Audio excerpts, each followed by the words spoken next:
नमस्कार. दापोली मंडणगड खेड विधानसभा क्षेत्रातील माझ्या सर्व जनतेला आज असलेल्या आपल्या भारतीय स्वातंत्र्य दिनाच्या हार्दिक शुभेच्छा. आपल्या सर्वांना चांगलं आयुष्य लाभू दे. आपण स्वातंत्र्यात आहात याची आपल्याला सुखसुविधा मिळू देत अशी मी ईश्वरचरणी प्रार्थना करतो. आज स्वातंत्र्य दिनाचा औचित्य साधून मी माझ्या मायबाप जनतेला हेच सांगू शकतो की आपण थोडासा आजच्या स्वातंत्र्य दिनी विचार करा की आपण आपल्या देशाला स्वातंत्र्य मिळाल्यानंतर खऱ्या अर्थाने स्वातंत्र्य उपभोगतोय का.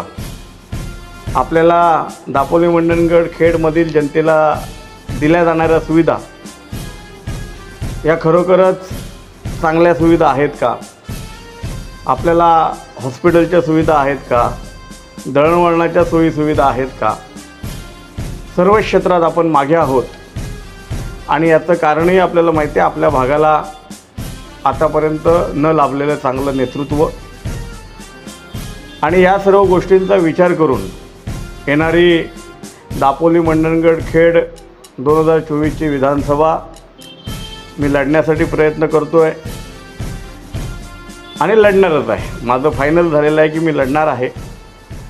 आणि ही निवडणूक लढत असताना जनता माझ्यासोबत आहे.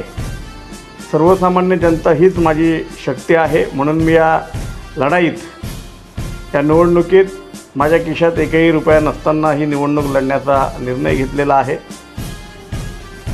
ही निवडणूक लढत असताना मला साथ देणाऱ्या माझ्या सहकाऱ्यांना, माझ्या मायबाप जनतेला मी सांगू इच्छितो, ही निवडणूक म्हणजे माझ्यासाठी निवडणूक नसून ही माझ्यासाठी दापोली मंडणगड खेडकरांच्या स्वातंत्र्याची लढाई आहे, त्यांच्या न्याय हक्काची लढाई आहे.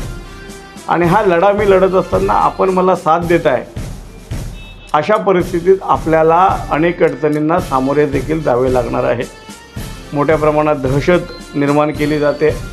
मला साथ देणाऱ्या सदस्यांना, माझ्या साथीदारांना, जनतेला दबाव टाकला जातो आहे. पण एक लक्षात असू दे, 1947 पूर्वी आपला देश स्वातंत्र्य व्हायच्या अगोदर आपल्या महात्म्यांनी, स्वातंत्र्य सैनिकांनी अनेक हालअपेष्टा भोगल्या. म्हणूनच इंग्रजांना भारत सोडून पळून जावं लागलं. त्यामुळे यावेळेला ही लढाई अशीच आहे. आपण आपल्या दापोली मंडणगड खेडच्या विकासात्मक स्वातंत्र्याची लढाई लढत असताना, मला साथ देत असताना तुम्हाला अनेक यातना भोगाव्या लागतील, अनेक संघर्ष वाट्याला येईल. अशा परिस्थितीत देखील आपण आपल्या स्वातंत्र्य लढ्यात त्यावेळेला कष्ट केलेल्या प्रत्येक महात्म्याचा चेहरा नजरेसमोर आणायचा आहे. त्यांची आठवण करायची आहे.